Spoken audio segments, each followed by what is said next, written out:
Pemirsa, terima kasih Anda masih menyaksikan Gapai Kemuliaan dalam episode Ustadz Menjawab. Ahilman, kita lanjutkan pertanyaan yang sudah masuk ya.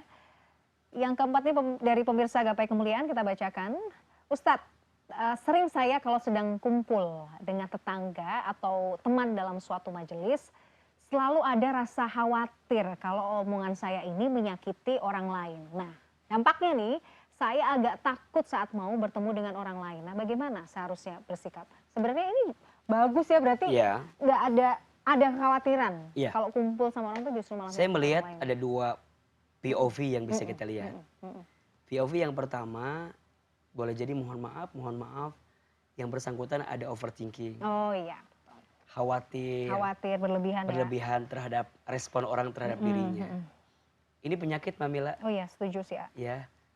Namanya mohon maaf, boleh jadi kekhawatiran berlebihan itu kan ditimbulkan karena ketakutan, kecemasan. Boleh jadi karena insecure juga yang dia miliki gitu. Maka yang bertanya harus lebih pede, harus lebih yakin, jangan takut. Dan jangan gelisah juga dengan penilaian manusia karena kita tidak akan bisa menyenangkan semua manusia. Itu POV yang pertama. Nah, POV yang kedua malah menjadi bagus sebenarnya untuk berhati-hati dalam berkata-kata. Iya. Dia takut nyinggung orang, takut nyakitin orang. Berarti sebenarnya hal yang baik kan. Tapi kalau ini berlebihan, ketakutannya jadi overthinking. Iya, jadi nggak mau ketemu orang kan Iya, juga PR juga. PR Kak, juga. gitu. Padahal kan ya bertemu dengan orang, niatin silaturahmi, itu kan pahalanya sangat luar biasa gitu. Tapi kan kemarin kita juga udah belajar sebenarnya, kita sempat mengkaji soal belajar diam itu loh, A. Iya. Iya. Jadi sebenarnya kalaupun mau ketemu dan misalnya terjebak dalam obrolan yang mungkin arahnya bisa Iya, diem aja. keburukan atau Iya. membicarakan aib orang lain, Ya, diam aja kan bisa diam ya. dan kemudian kita bisa menghindari itu. Tapi bukan berarti kita nggak datang tiba-tiba nggak ada komunikasi ya. Ya sampaikan aja, kalau kita nggak bisa datang ya sampaikan nggak bisa datang, apa persoalannya. Tapi sebenarnya kan nggak mungkin ya seluruh circle itu semuanya sama Seperti gitu. itu, oke. Kan pasti ada circle-circle lain yang barangkali bisa kita pilih untuk menjaga diri kita keluar daripada zona yang terjebak pada kesalahan tadi. Jadi harus sebenarnya santai aja gitu Tenang ya. aja. Tenang aja. Jalani aja, lewati saja. Karena ya masing-masing kan diuji dengan ujiannya gitu. Ya artinya ada orang yang suka sama kita juga itu ujian. Ada orang yang benci sama kita juga itu adalah ujian. Ada orang yang menjerumuskan kita pada keburukan, itu juga ujian. Oke. Ada juga orang yang ngajak kita pada kebaikan juga itu ujian. Ujian. Jadi sebenarnya semuanya adalah ujian, tergantung sikap kita. Oke. Nah, kadang-kadang tuh saya tuh juga misalnya kayak gitu tuh, aduh khawatir nih omongan aku nih bakal nyakitin atau enggak ya. Biasanya kalau saya pribadi memang saya harus mikir ya kalau Iya. apa yang mau saya keluarkan itu harus saya pikirin dulu. Iya. Kalau saya jadi orang itu, kira-kira kalau mendengar ucapan yang saya bisa. lisankan, itu akan seperti apa ya? Iya, makanya ada nasihat dari para ulama, berkatalah sesuatu yang engkau akan senang jika orang oke. itu bicara itu kepadamu. Jadi berkatalah sesuatu yang membuatmu pun akan senang jika orang berkata itu kepadamu. Makanya benar-benar dipilah-pilih ketika mau bicara tuh bicara apa. Kalau bicara itu nyampe ke kita sakit hati nggak? Nah, maka tempatkanlah dirimu di hati orang lain dan Iya. tempatkanlah hati orang lain di hatimu. Agar engkau bisa membagikan semua kebaikan dalam dirimu. Gitu. Oke. Itu Dan yang jangan penting. baperan juga. Ya, jangan baperan dalam hidup. Belajar lebih tenang. Kita nyangka, oh dia nyindir saya, padahal belum tentu. Belum tentu. Karena hakikatnya ingat ya, pernah AA sampaikan, kalau nggak mau mudah sakit hati, tahu gimana caranya?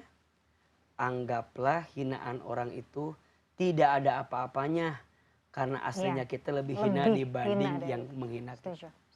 Betul? Betul. Orang bilang kita banyak bicara, alhamdulillah. Orang taunya kita banyak bicara.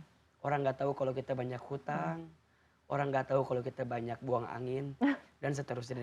Jadi anggap bahwa kita itu masih belum ada apa-apanya Iya. lah dari apa yang diomongin, Jadi bahkan mungkin jauh lebih kalau dalam buruk ya. bahasa yang lain, rendah hatilah serendah-rendahnya. Rendahnya. Sampai tidak lagi orang yang merendahkan. Mantap. Karena kita Oke. sudah di bawah, udah. Udah. Apa Jadi gitu. kita aja nih yang merendahkan diri kita sendiri ya. bahasa Kan gitu. yang bikin kita marah kan apa? Ego. Ego. Kita merasa ada di betul. atas, sehingga orang ketika nyenggol kita, apa? Ah gitu kan, padahal mah. Mau apa loh? Ketika apa lo, apakah membuat kamu jadi keren?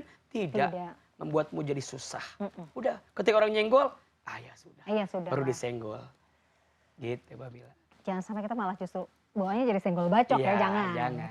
Jadi ditahan. Oke, baik, kita lanjut ke pertanyaan berikutnya. Ini pertanyaan terakhir, Ahilman, Baik. dari Ibu Ning di Surabaya.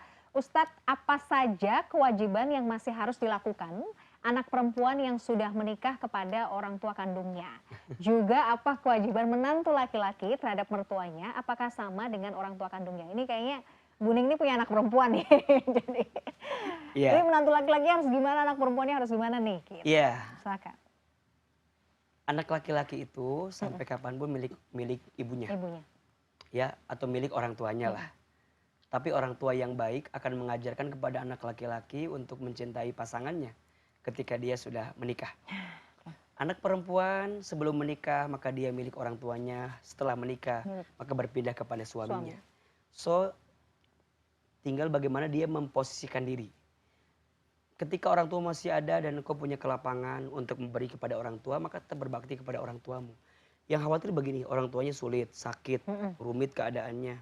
Tapi karena terkekang oleh suami, ujungnya dia tidak bisa berbuat baik. Mm-mm. Itu yang salah suaminya. Mm. Mhm. Mhm. Maka seorang suami juga harus melihat, jika istrimu masih punya orang tua, dan orang tua istrimu itu harus masih dibantu oleh anak perempuannya, berarti istrimu, maka engkau berikan kelapangan itu. Mm. Karena setelah menikah itu, tidak ada bahasa ini ayahku, ini itu ayahmu, tidak. Tidak ada bahasa ini ibuku, itu ibumu, tidak. Setelah menikah, berubah dari aku jadi kita. Kita.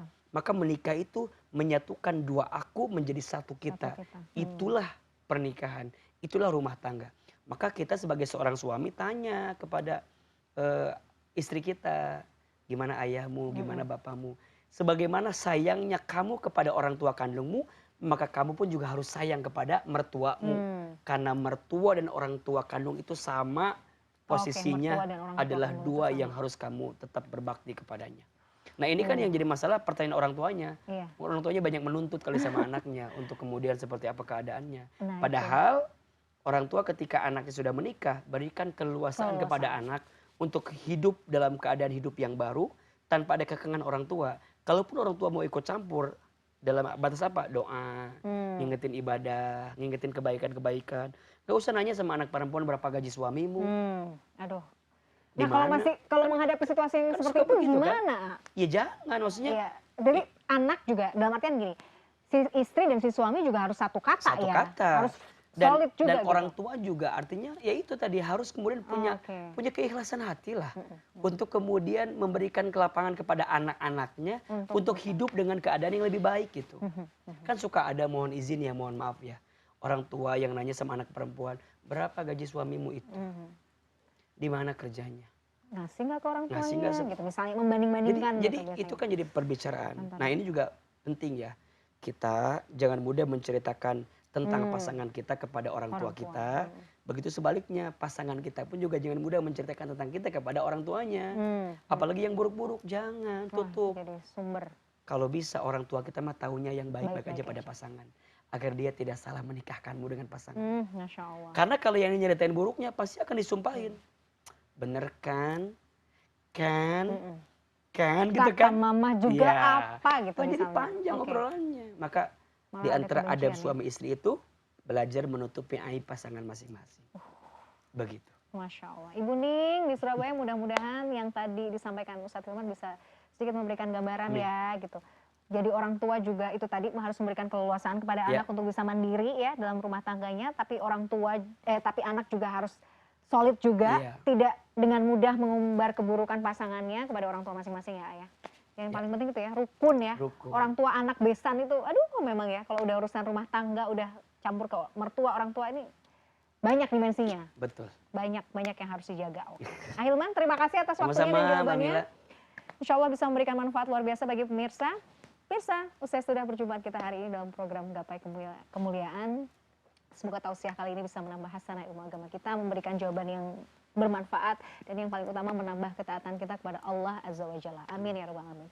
Saya Mladia Rahma dan juga Ustadz Hilman Fauzi pamit. Terima kasih atas perhatian Anda. Insya Allah kita akan jumpa lagi pada episode yang akan datang. Wabillahi taufiq wal hidayah. Wassalamualaikum warahmatullahi wabarakatuh. Sampai jumpa. Terima kasih ya.